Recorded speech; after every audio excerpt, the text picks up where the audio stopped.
The universe started with a Big Bang and it's expanded ever since. You probably know this. You probably also know that the universe doesn't have a center. But where did the Big Bang happen, if not in the center of the universe?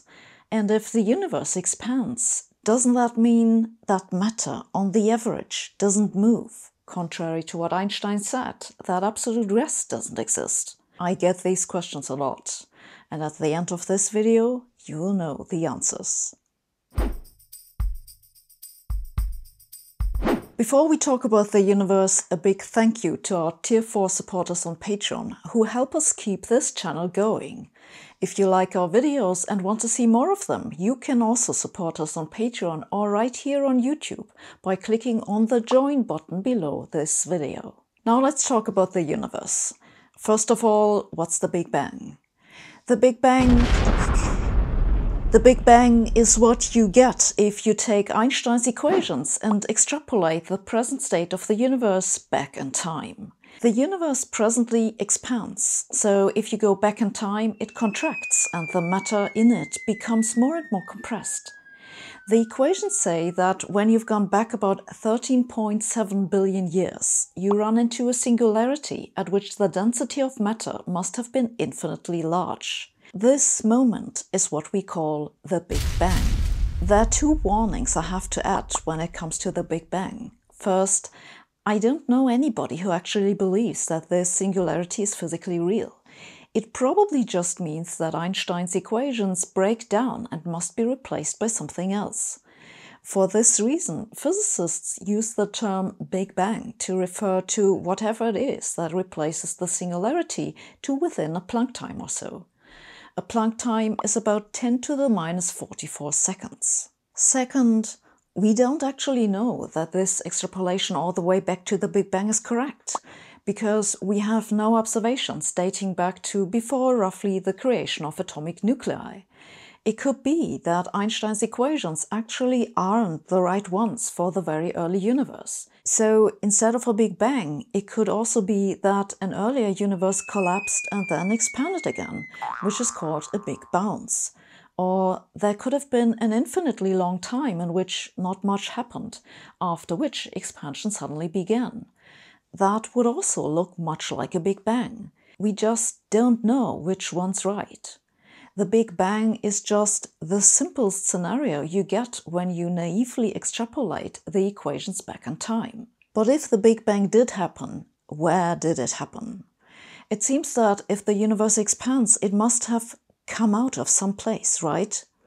Well, no.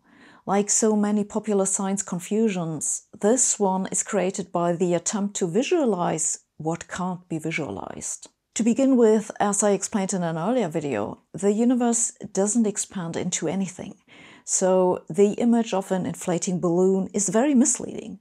When we say that the universe expands, we're talking about what happens inside the universe. Therefore, that the universe expands is not a statement about the size of the universe as a whole.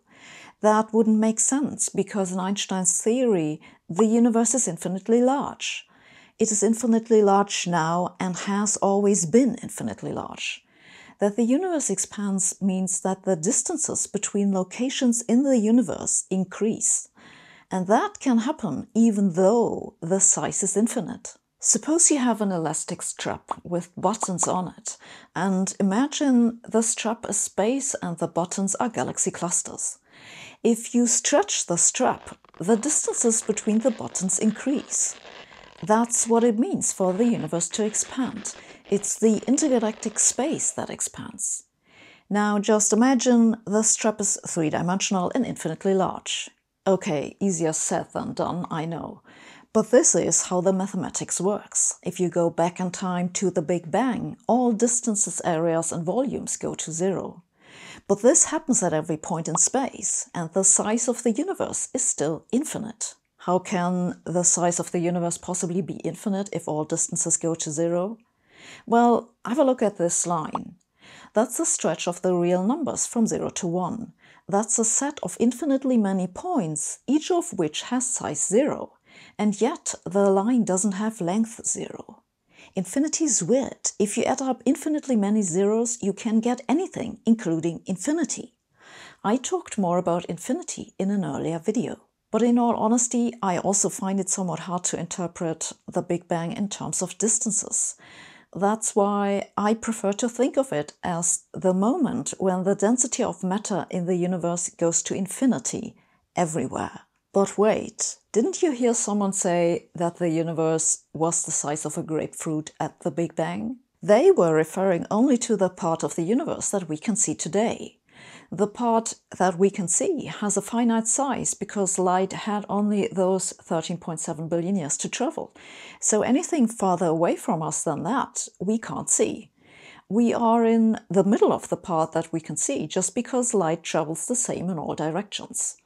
The mass in the visible part of the universe is finite. And yes, if there really was a Big Bang, then all that mass was once compressed into a volume similar to that of a grapefruit, or really whatever fruit you want. But the Big Bang still happened everywhere in that grapefruit. Okay, but that brings up another problem. If the universe expands the same everywhere, then doesn't this define a frame of absolute rest? Think back of that elastic strap again. If you sit on one of the buttons, then you move with the expansion of the universe.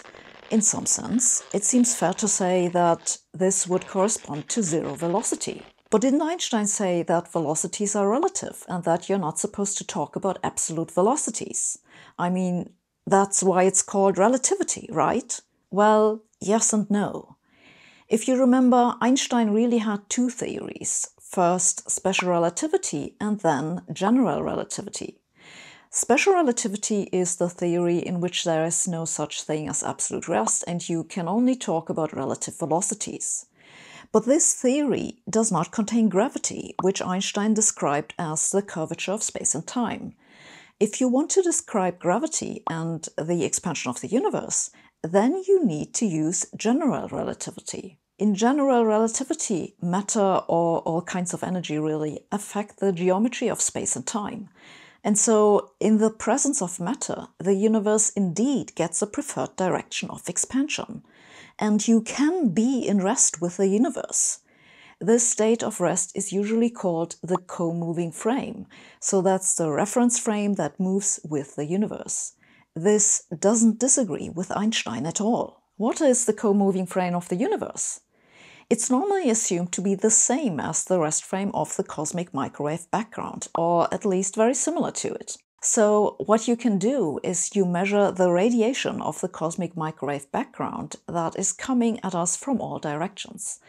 If we were in rest with the cosmic microwave background, the energy in that radiation should be the same in all directions. This isn't the case though. Instead, we see that the radiation has somewhat more energy into one particular direction and less energy in the exact opposite direction. This can be attributed to our motion through the rest frame of the universe.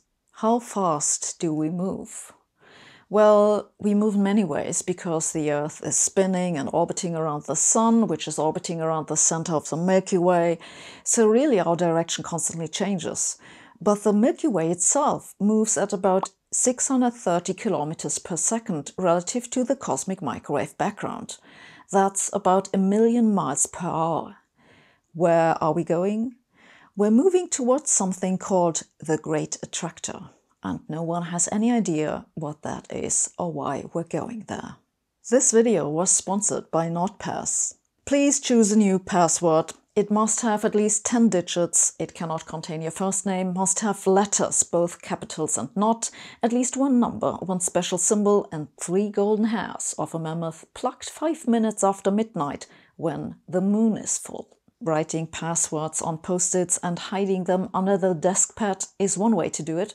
But a better way is to use an app to generate sensible passwords and to store them safely, like NotPass. NotPass is an app that keeps your passwords safe and not in your browser. It also helps you generate secure passwords for all the sites where it really matters, and you can use it to safely share your passwords with other people. And of course, I have a special offer for viewers of this channel. You'll get 70% off and 4 months free if you use the link nordpass.com/Sabine or use the code Sabine. NordPass is set up in a minute and runs on all platforms, so go check this out. The link is in the info below. Thanks for watching. See you next week.